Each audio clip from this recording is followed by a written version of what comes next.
The following safety and survival tips are suggestions only. The producers and Lifetime assume no liability. There can be no guarantee that these suggested techniques and recreations will prevent injury or death.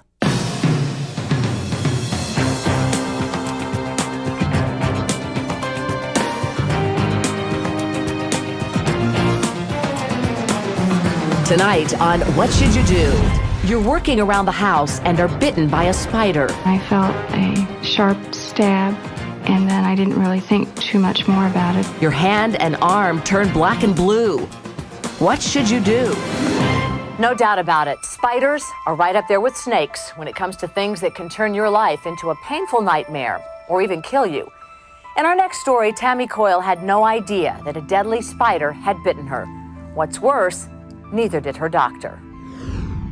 At least 50,000 species of spiders live in the world, and 6 poisonous kinds live in the United States. One of those deadly 6 is the brown recluse spider. This one likes to hide out in attics and dark corners in your homes, primarily in the central southern states. Tammy Coyle lived in central Illinois, where the brown recluse is not usually found. One day she was getting into the holiday spirit by decorating a tree at her friend's house. I felt a sharp stab, sort of like a stinging stab, to my index finger. What is that? I couldn't see what it was, and then I didn't really think too much more about it until the next morning when I woke up and that finger was sore and it looked like a little white-headed pimple. Tammy's troubles were just beginning. The next morning it was a little bit larger, but the white had turned black and it was a lot more sore. I remember showing it to my husband, asking him what he thought it was. I really didn't know what to think. Later that day, the symptoms got worse. Tammy noticed red streaks stretching up her arm from her hand. I was scared, didn't know what to do. It continued to grow, it continued to get more sore. The 2 streaks continued going up my arm. Tammy was in severe pain. Her arm and hand were constricted and grossly discolored. I was losing the ability to use my fingers. My hand was drawing up and I couldn't grip things anymore. The pain factor was excruciating. The symptoms were now spreading. Whatever was causing this was now coursing through other parts of her body.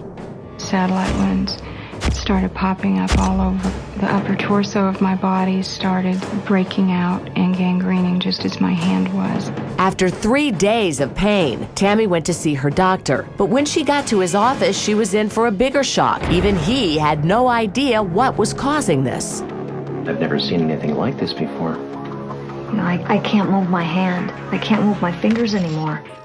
Tammy was at her wit's end and pleaded with her doctor to do something. Worried that she would lose use of her hand, her doctor sent her to an orthopedic surgeon.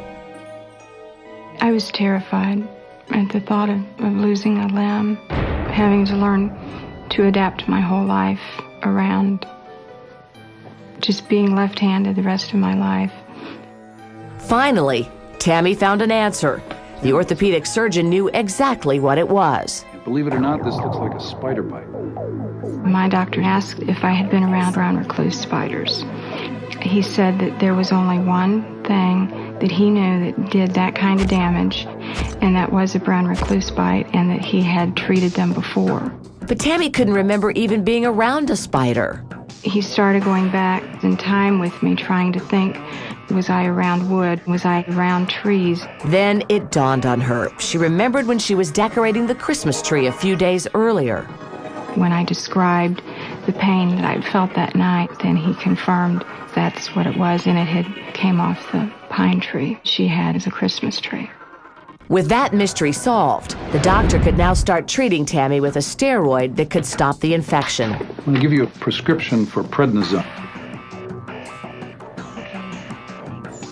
After 48 hours, we could tell that it didn't look like it was going any further. It was starting to dry up a little bit. I was feeling better. We were starting to see healing. But the experience has had long-term physical effects. The skin on my hand is thinner now.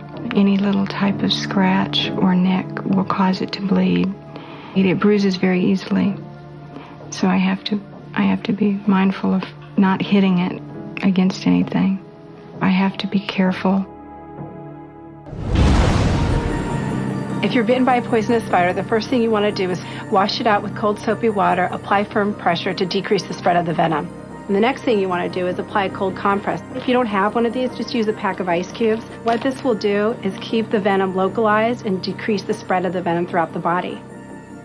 Now, most household spiders aren't dangerous. The ones that are can usually be identified by their markings. The brown recluse is distinguished by its unique violin-shaped pattern on its back. The bite of a brown recluse has a red, white, and blue pattern. There's redness from the bite and also some white because of the tissue damage. As the tissue becomes even more damaged from the poison, there's a blue hue to the skin that eventually turns black. Doctors say it's crucial to remain calm. Panic increases the body's circulation and can spread the venom more quickly. When I see other people that have thought that they have had a spider bite, I'm better able to say, go to the hospital, take this seriously, find a doctor that knows what to do that can treat it. Now, one way to control spiders is simply to cut off their food supply. Put in a few ordinary yellow light bulbs that keep bugs away at night. That's when the spiders feed. No bugs means no food for the spiders. You can find these bulbs at any home and garden supply store.